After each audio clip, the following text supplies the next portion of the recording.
Фериде әкесінің шынымен құрметті мырза екенін қалай білді, ендеше видеоны соңына дейін көр. Мехметтің әкесін өлтіргенін білген Фериде тезірек Махирмен кездесуге жолға тартады. Сөйтіп Махирмен кездесіп, оған баласының атынан ант іш деп айтады. Сол кезде ол ант ішіп, мен сенің әкеңді өлтірдім дейді. Бұған Фериде қатты қынжылады. Сунада бұл туралы сұрап қаймығады.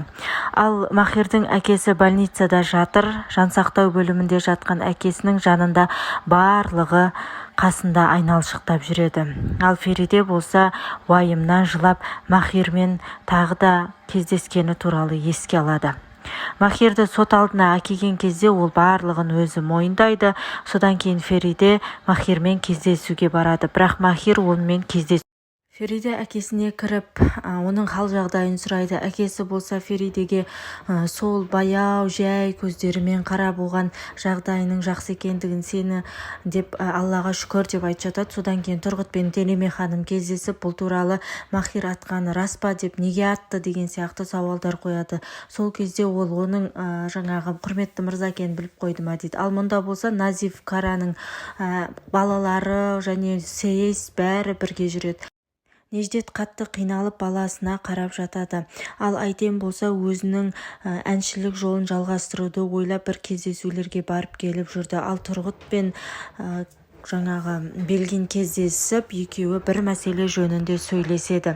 Яғни Махирдің қамалатыны туралы екеуі құттықтап сөйледі. Махир түрмеге келіп, сол жердегі жандармен амандасып, сол жердегілердің барлығы оған көмектеседі. Одан кейін Ясинмен кездесіп, Ясинге бар ішіндегі білгенін барлығын айтады. Сол кезде Ясин Мехмет Сайынды мен өлтіремін дейді. Мехмет Сайын мен Сейітпен жаңағы Ясинге ол өзінің ойындағысының барлығын айтып, не істейтін Сейітке тапсырады.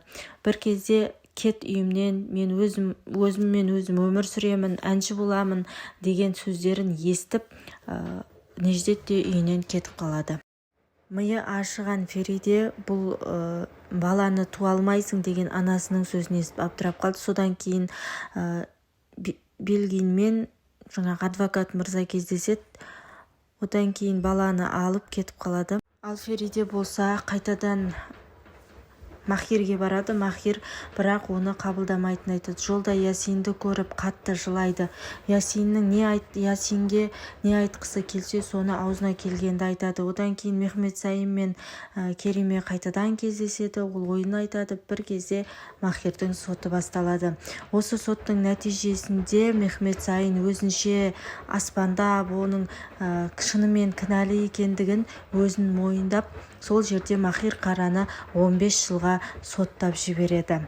Ал сотқа қатысып отырған Фериде шыдай алмай есіктен шығып кетеді. Осылайша Махир Қара 15 жылға сотталады. Ал Ясин болса қатты күрсініп, Құдай сендердің жазаларыңды берсін деп, осымен сот аяқталады. Осы кезде Тұрғыт келіп Феридеге өзінше сөздер айтады. Оны естімей кетіп қалады. Bir кезде адвокат пен Махир Қара кездесіп сөйлеседі, бірақ оған ешқандай да мен өлтірдім, ол әкесін деген ой айтады. Ал осы сөздерден кейін Махирдің сотын мен жүргізбей ақ қойсам қайтеді дейді. Ал Аднан мырза, сіз жүргізіңіз, ол сіздің енді ешкіміңіз емес қой дейді.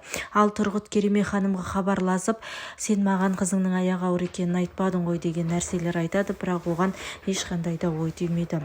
Bir кезде Белгин мен Тұрғыт кездесіп, осы турасында сөйлеседі.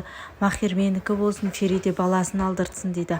Ал сол жерде әкесі мен қызы кездесіп, сен жалғыз бала өсіре алмайсың, сен баланы алдыртуға тиіссің дейді.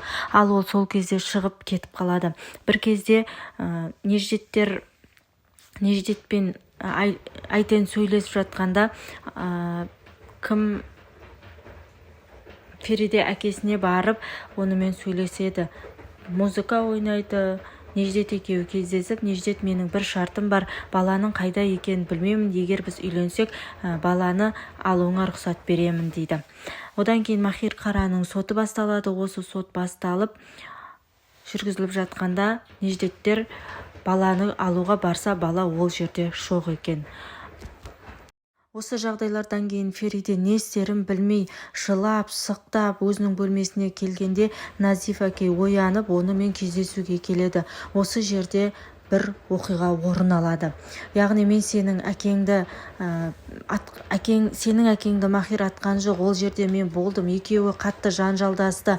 Бір кезде Махир оны атпай теріс қарап кетіп бара жатқанда әкең оны арқасынан атайын деп жатқан мен көріп, мен оны атып үлгердім, атып жібердім дейді.